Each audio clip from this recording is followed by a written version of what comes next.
What's going on, guys? Bosco Basics here, back to another video, and today I'm here to do a Raw review. We are on the road to WrestleMania, 2 days away from 2 days from the Royal Rumble. Well, not from the Royal Rumble. 2 days ago was the Royal Rumble, and holy shit, this episode was bad. This is one of the worst episodes of Raw I have ever seen. This show was filled in as fudge. This is one of the most blatant instances of filler I have ever seen. And I have seen jean shorts filled up to the T. As comfortable as that may have been, this was a terrible episode of Raw. And people say this was better than the Royal Rumble. Okay. Full disclosure. I went to the Royal Rumble, as I mentioned in my previous videos. I had a blast there. I had a lot of fun with me and my grandpa. I chatted with some fellow wrestling fans. I had a very good time there. I'm going to go over my quick thoughts as a personal experience. One of the major flaws is, one, the seats I had were good. There was just the giant-ass pillar in the way, and I couldn't see what was happening in the ring, so I had to look up at the giant-ass screen. First off, the matches. Let's go into the matches. I'm just going to do my brief thoughts on it. Reigns versus Rollins for the Universal title. Great match. Fantastic match. Only complaints is I didn't like the DQ finish at first, but I understand why they did it. Roman was broke mentally. Rollins managed to break Reigns mentally. So Reigns basically cheated. Well, I wouldn't say cheat, but he knew he couldn't beat Rollins, so he had to get himself disqualified. That was good. Again, but at the same time, the DQ finish was kind of bullshit, but I understand why they did it. Two, this is kind of a nitpick, but they kind of did the post-match stuff a little too long. They kind of stretched it out too long. Like, okay, we get it. Roman gets his revenge on Seth by beating the shit out of him with the chair like Rollins did when the Shield broke up. I get that, but they kind of stretched it out a little too much. Next up, the Women's Rumble match. This was better than the men's. However, some of the surprise entrants and some of the choices they made were baffling, to say the least. The good stuff, though, the crowd was hot. There was a lot of good stuff. Mickie James returning was awesome. Lita returning was fun as hell. There was some good prize entrants, like Molly Holly entering as Mighty Molly, and Ivory as a right to center gimmick, which I thought was awesome. The complaints, though. Sasha Banks getting eliminated, and she doesn't even last 20 minutes. Bullshit. And of all people, Zelina Vega. Really? Nothing against Zelina. I think Zelina is kind of underappreciated. She's more of a manager than an actual wrestler. That was bullshit, though. Charlotte Flair, I could not stand her. The Bellas, sweet Christ, shoot me now. Cameron? Why? She was terrible in 2012, and she was almost as bad as she was 2021. She had a terrible tag on an episode of Dynamite in that women's tag tournament thing, or wherever the hell that was, when they had that thing going on. And Sarah Logan, they were kind of desperate at that point. But Ronda returning, that was predictable as hell. The predictability is the word of the day here, folks. But yeah, that was fine. And the WrestleMania sign caught on fire. So that was cool. Then after that, we got to the Dead Zone match, which was Becky Lynch versus Piper Nibben. I feel terrible for these women because they had the following match that took a lot out of the crowd. I heard a lot of people chanting boring, skip the match, move on, blah, blah, blah. Piper, sweet Christ, they have devalued Piper, and it is so sad to see. Terrible gimmick, terrible theme, horrendous name. God, Jesus, it is so baffling. The action itself wasn't terrible. They were just put in a bad position.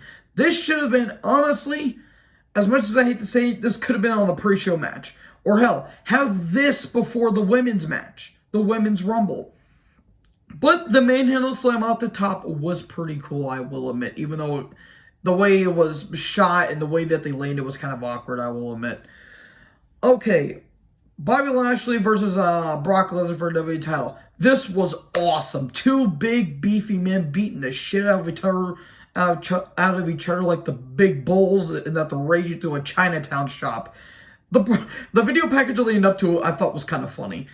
Talking about how Lesnar grew up in South Dakota and, he's chucking logs somewhere in his backyard. They didn't really say that, but for God's sakes, look at the guy. The most Russian man that was never Russian. So, match itself was good, but I knew where it was going to go because I knew Reigns had unfinished business with tonight. So, the ref got knocked down. I'm surprised the ref didn't get concussed because, sweet Christ, that was brutal. The German suplexes were just brutal throughout this match. These men have necks of steel. I swear to God they do. But there were some good spots. Really, really, really good stuff. But after the ref got knocked out, I knew exactly what was going to happen. Roman screwing Brock out of the title and Heyman, turning on Brock and all that stuff. Again, they drew it out a little too much, in my opinion. They drew it out a little too far.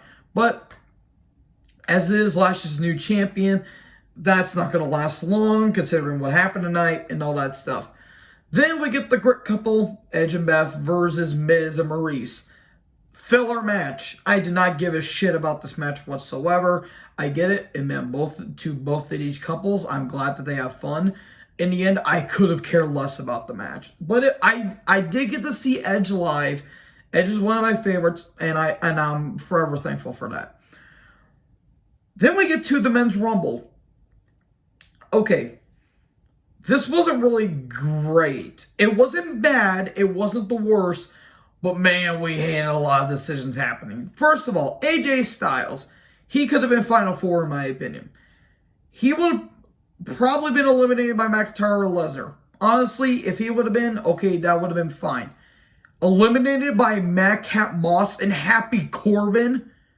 Vince pressed the panic button. He didn't panic. He slammed on that bitch. That was one of the most retarded decisions I have ever seen. Absolutely stupid. No NXT call-ups, which I'm surprised. Or no NXT entrants. Shane McMahon returning. Why? Bad Bunny was there, okay. He did some pretty damn good stuff, I will admit. Brock had a F5 on him safely. And funnily enough, Brock put Pee-wee, the wee man, through a table, I think, the night earlier, and that was like a whole publicity stunt, excuse me. And Brock in at number 30, that was so predictable, it wasn't even funny. When Orton came out and Orton got eliminated, the crowd wanted to rage. They wanted Orton to win, even though we knew it wasn't going to happen. Again, not the worst Rumble, but again, it was like lacking star power. You could have put Apollo Crews in there, or, I don't know, freaking, I'm trying to think about other bit. Where was Veer at? Veer didn't show up. What the hell? I don't know. No Finn Balor. There was no Finn Balor. None whatsoever, which was kind of bullshit. But, yeah. Overall, not the worst Rumble, but the reaction was on par with 2014 and 2015. Sweet Christ, was it ever. So anyways, with my thoughts and how I felt about the Rumble out of the way, let's get into this review. And my God, again, filled in as fudge nuggets. Anyways, we're in Cincinnati, Ohio, home of the Bengals, who I wish a really good game between the Bengals and the Rams, who are going to be in the Super Bowl this year. I hope that the Bengals win because they've never won a Super Bowl. So, yeah. I would comment on the Chiefs game that they played, but I'd rather save my comments for later. Let's just put it at that. So anyways, we get a recap of the Rumble. Adam Pearce is in the ring. He talks about the Rumble and the Elimination Chamber's coming up. Man, a chamber in Saudi Arabia. That joke writes itself, doesn't it here, folks? Lashley's going to be in an Elimination Chamber. Here comes Lashley in MVP. Lashley's talking about how he went through hell and back facing Lesnar, and now he's going to be put in an Elimination Chamber. Boulder Dash, we call. Lesnar comes down. He wants a rematch tonight. Not tonight. Bobby declines. He calls him a chicken shit. And apparently, Lesnar said Cincinnati, but I heard frickin', unless they kind of censored it and I just didn't hear it.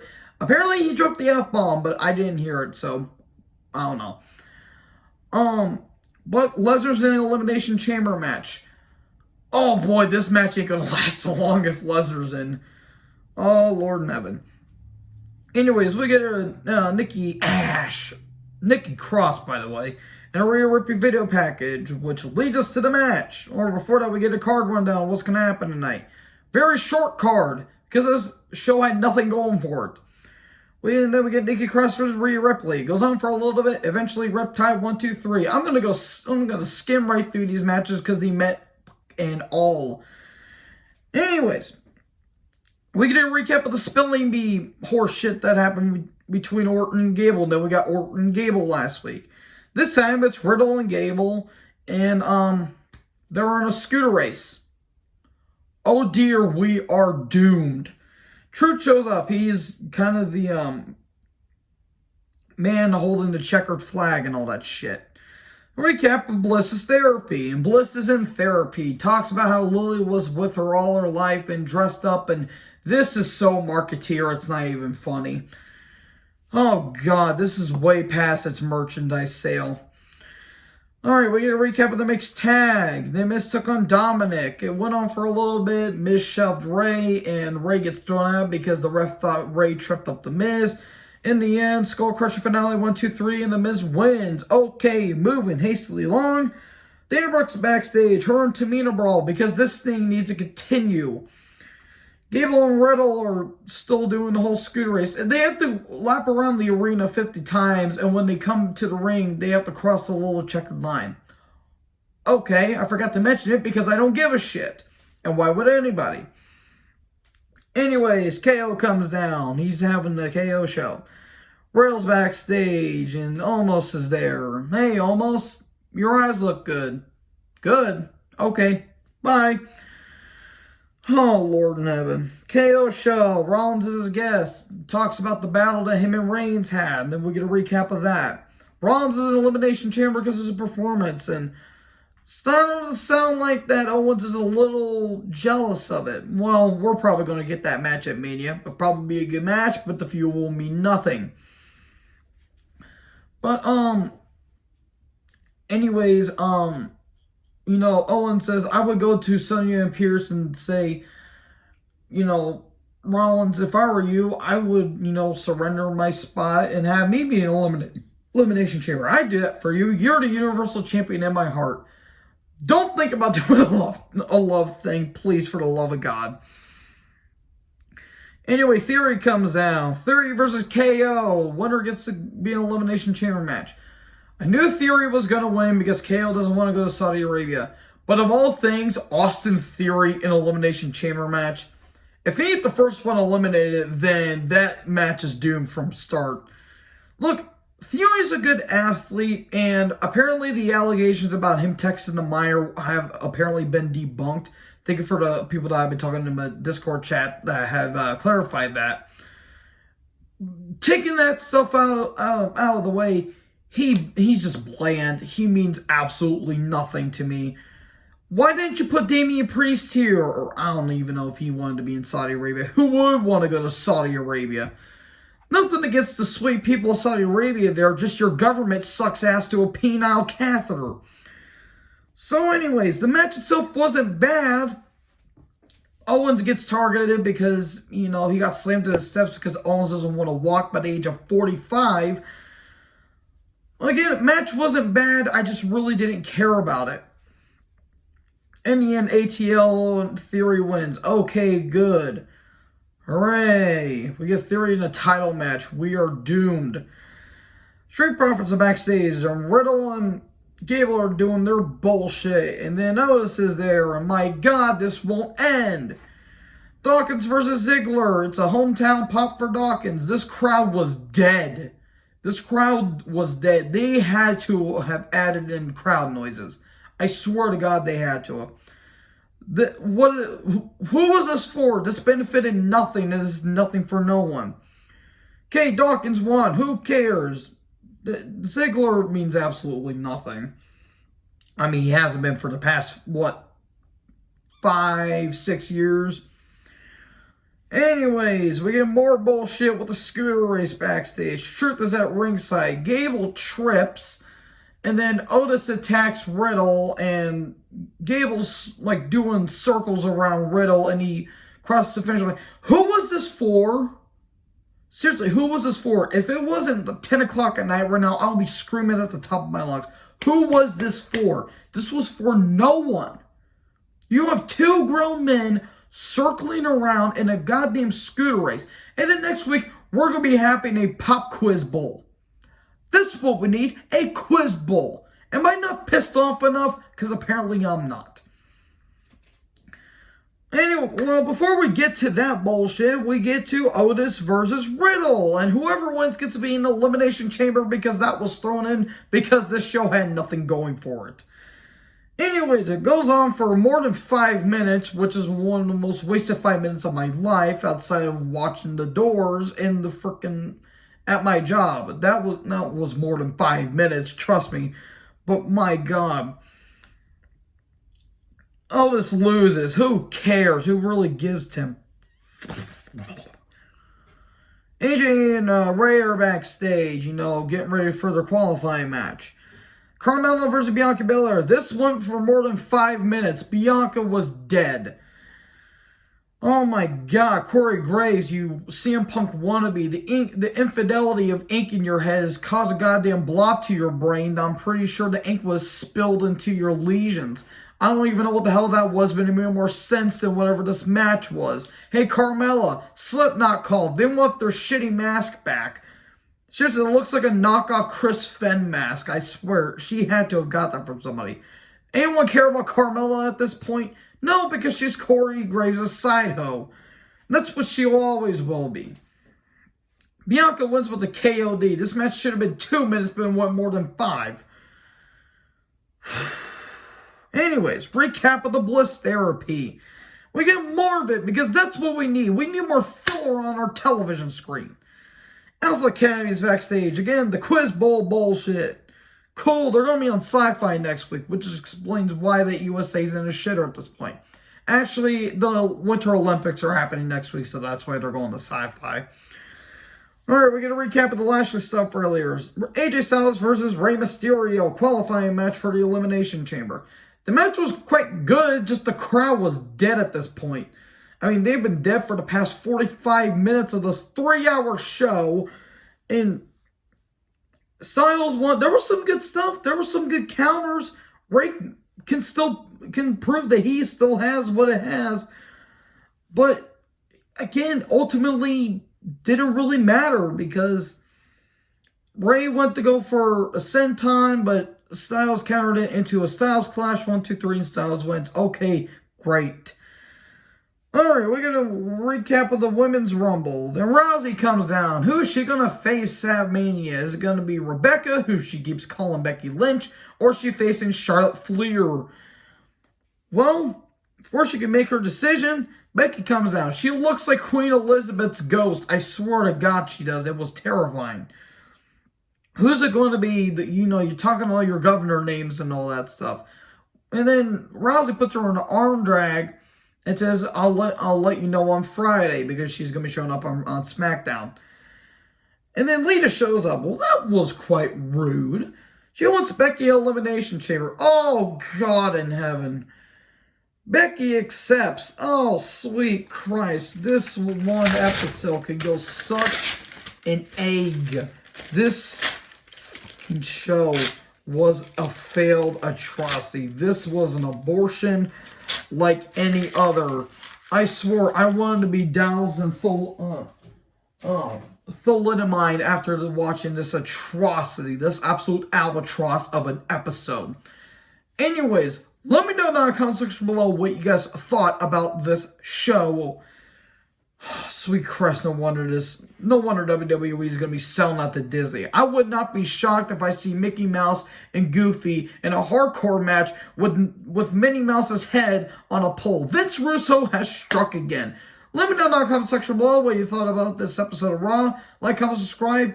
Join the herd. I'll talk in the next video. This show can go suck my fat ball.